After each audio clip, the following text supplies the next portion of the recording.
The wind tore across the valley like a living thing, shrieking through the pines and whipping snow into blinding sheets. Mara Cooper huddled close to her children, drawing her threadbare shawl tighter, but the bitter cold gnawed at her bones anyway. Her eyes squinted through the swirling flurry, scanning desperately for any sign of shelter. Ahead, half hidden in the white haze, a cabin's silhouette emerged, a rough-edged shadow against the gray sky. Smoke spiraled lazily from its chimney, a fragile beacon in a frozen wilderness that promised warmth and safety. "Please, I have nowhere else to go. My children, we won't survive the cold without your help." Mara's voice cracked as she called into the wind. Nathan, the eldest of 10, held Lila's hand tightly, his jaw set with determination despite the chill. Lila, 8, shivered violently, wrapping her arms around herself.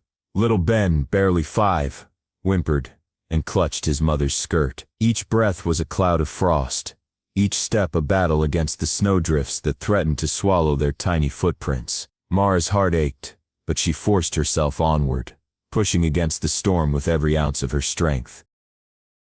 The cabin door loomed larger with each step, its weathered boards frosted and scarred. Mara raised her fist and rapped sharply. Once, twice, thrice, silence. Only the wind replied, moaning like a wounded creature. She knocked again, louder this time, desperation echoing with every thump, until her knuckles burned. Then at last, a rasping voice called from within. "Who's out there?" Mara's lips trembled. "Please, help us. We've been walking for days. We have nowhere else." A shadow moved behind the door, and it creaked open. A man stood framed in the warm firelight inside. He was tall, broad-shouldered, his coat heavy with frost. His face was lined and weathered, with a beard speckled gray, but it was his eyes that struck her most, sharp, guarded, a man unused to strangers. For a long moment, neither spoke. 3 frozen children clung to Mara's skirts, shivering violently, and words seemed almost unnecessary. The man's jaw tensed, his hands twitching slightly as if unused to seeing life other than his own. Finally, he stepped aside. "Come in, quickly!" His voice was firm, yet not unkind. Mara didn't hesitate. She ushered the children inside, dragging little Ben across the threshold. The door shut behind them, with a thud, sealing out the shrieking wind. Warmth hit them like a wave, and Mara's frozen limbs began to thaw. The hearth crackled, filling the cabin with golden light. A faint smell of pine and smoke mingled in the air, promising safety. The man moved briskly, pulling chairs closer to the fire. "Sit, get warm." Mara helped the children unwrap scarves and remove stiff coats. Nathan rubbed Lila's arms, trying to warm her, while Ben nestled into his mother's lap, tiny hands frostbitten. She whispered reassurances, though her own heart still raced with fear. The man disappeared into another room and returned moments later with thick blankets and a kettle. Steam rose in the frigid cabin as he poured hot water into chipped mugs. "Drink. Not much, but better than the cold." Mara's fingers curled around the mug. Relief and gratitude surged through her, yet she dared not relax entirely. The man, Jonas Hale as he introduced himself, watched her closely, measuring, evaluating. She could sense the weight of his past, a solitude born of years of self-reliance, and yet, he had let them in. "Thank you," she managed, her voice raw from the wind. He grunted, stirring the fire. "You come far?" 3 days east of Bitter Hollow," she whispered. "Wagon broke. Walked the rest." He didn't blink. "Why?" "Had to," Mara said finally, eyes flicking toward her children now wrapped in blankets.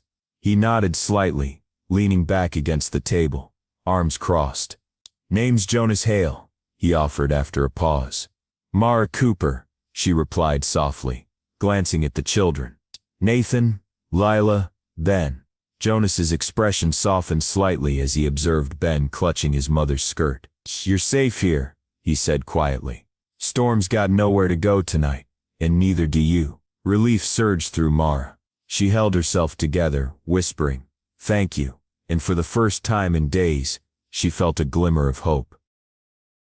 Morning came slowly, pale and fragile. The storm had not passed entirely, only softened to a dull hiss against the cabin's roof. Mara rose carefully, checking the children. Nathan had curled protectively around his siblings, Lola's cheeks pink with warmth, Ben's hand resting lightly on his sister's shoulder. They were safe for now. The cabin was modest but orderly. Tools lined one wall. A shelf of worn books stood neatly by the door. The table was scarred but clean. Jonas stood outside, splitting kindling with practiced motions. Snow fell lightly on his broad shoulders. Mara hesitated, then stepped out, pulling her shawl tighter. "You don't have to do all this for us," she said softly. Jonas didn't look up. "Not for you," he replied flatly.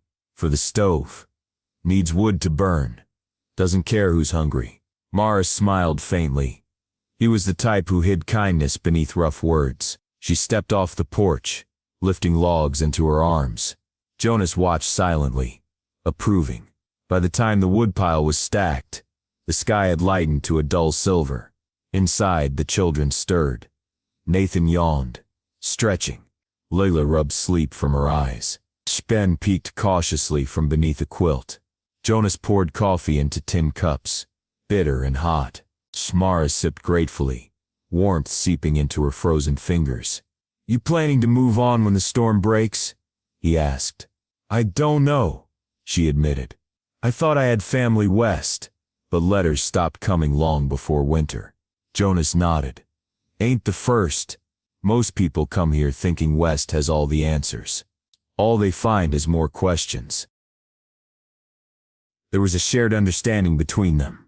Ghosts of past lives. The children began to help around the cabin.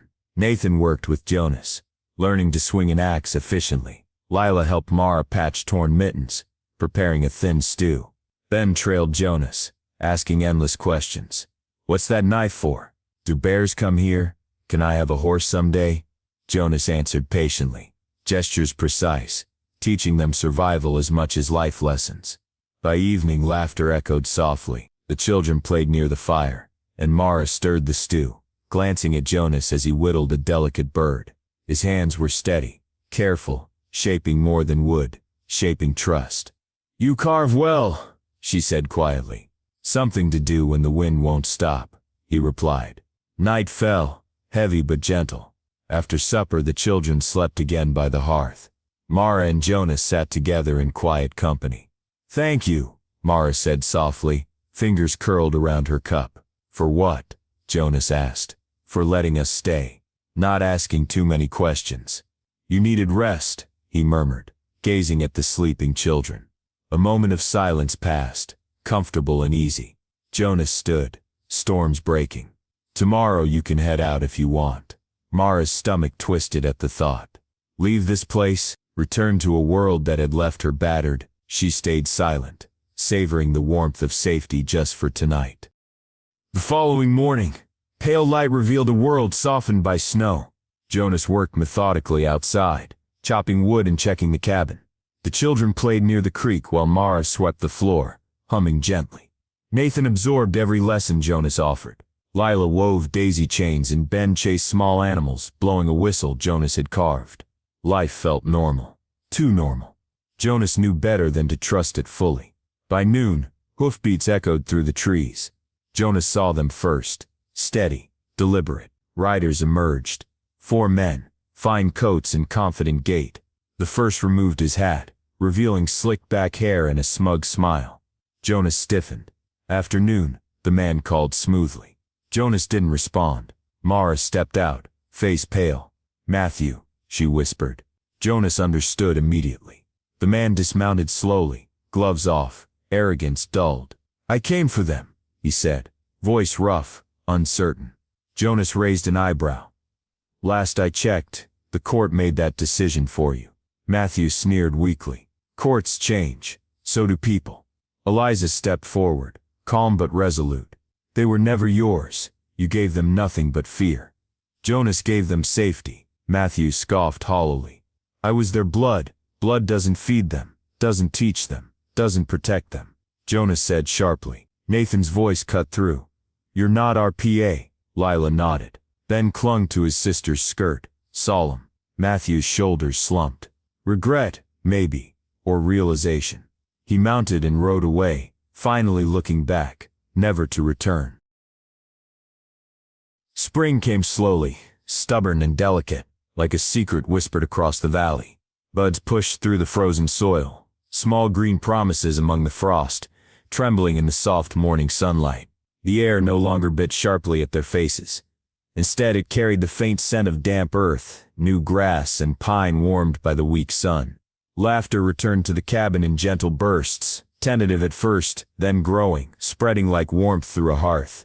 Jonas worked alongside Nathan each morning, teaching him how to craft simple traps, carve tools, and identify tracks in the thawing snow.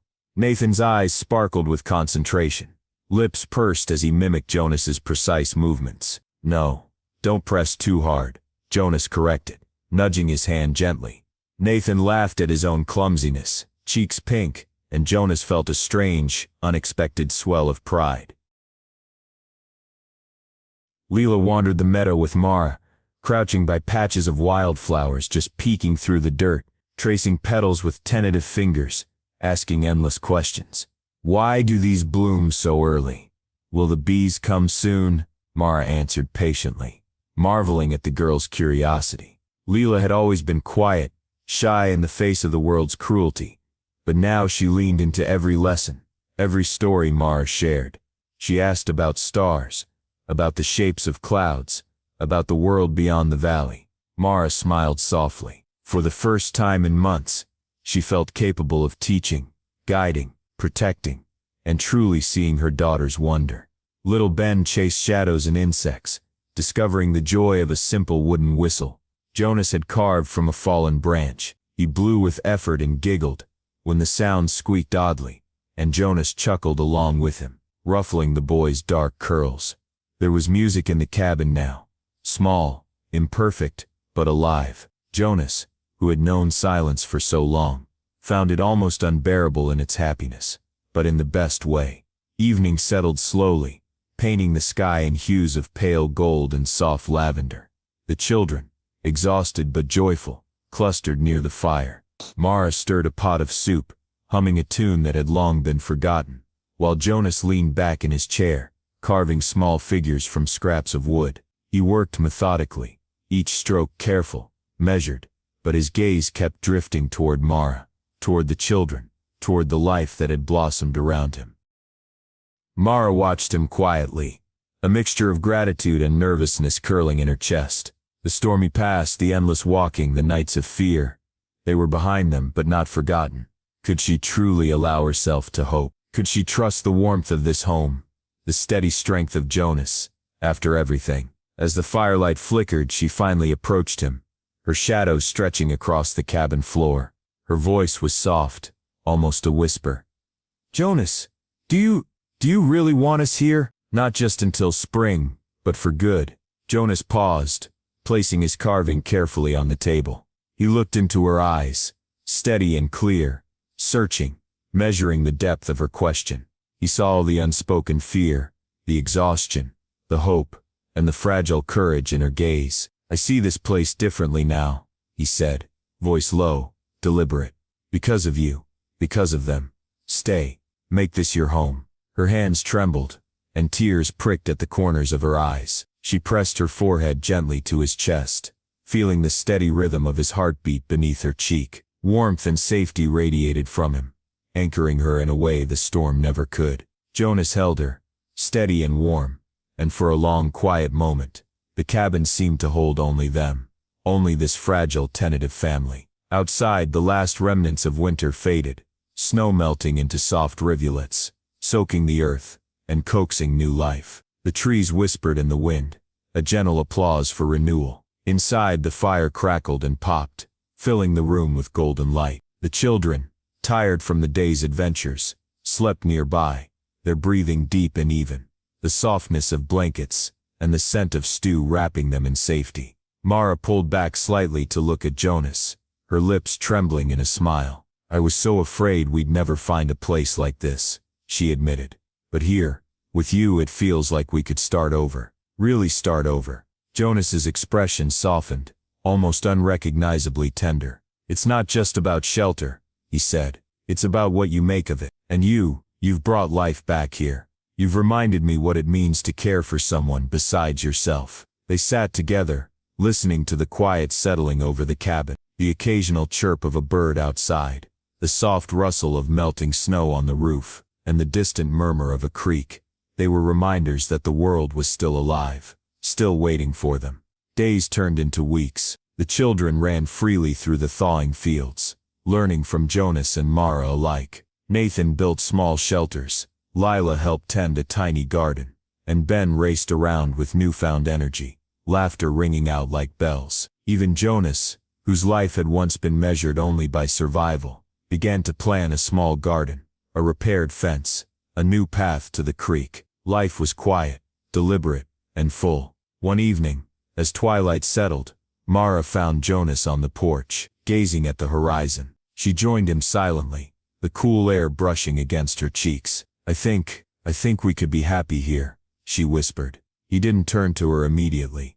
He simply breathed in the scent of the earth, the faint warmth of the day, and let the silence speak. Finally, he met her gaze, a small smile tugging at the corners of his mouth. "We will be," he said simply, "because we've built it, together." Mara leaned into him, her head resting on his shoulder, the promise of mornings filled with laughter, nights beside the fire, and a family chosen and fought for settling around them. Outside, the world bloomed in quiet beauty. Inside, warmth, home and hope endured. And for the first time in what felt like forever, Mara allowed herself to breathe fully, knowing that they had not just survived, they had begun to live. And so life returned to the valley.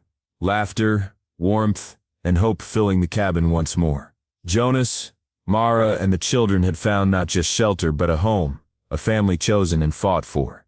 Their story was a reminder that even in the harshest winters, new beginnings could bloom. If you want to join us for more tales of courage, survival, and the bonds that hold us together, make sure to subscribe and stay with us for the next chapter of life in the wild frontier.